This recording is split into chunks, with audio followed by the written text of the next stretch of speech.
Hello বন্ধুরা, তো এখন এই যে দেখো তোমাদের দাদাভাই মার্কেটে গেছিলো, মার্কেট থেকে আসার পথে এই একটা শাড়ি নিয়ে এলো শাশুড়ি মায়ের জন্য। তো চলো এটাকে এখন খুলে দেখাই শাড়িটা কেমন হয়েছে না হয়েছে। আর তোমরা অবশ্যই কমেন্ট করে জানিও শাশুড়ি মায়ের জন্য তোমাদের দাদাভাই যে শাড়িটা নিয়ে এলো কেমন হয়েছে।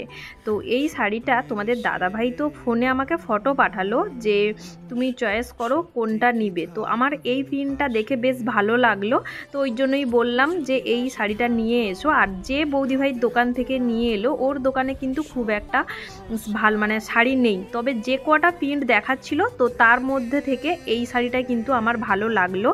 আর এই শাড়িটা কি শাড়ি সেটা আমি ঠিক বলতে পারবো না, কারণ আমি শাড়ির বিষয়ে খুব একটা কিন্তু জানি না।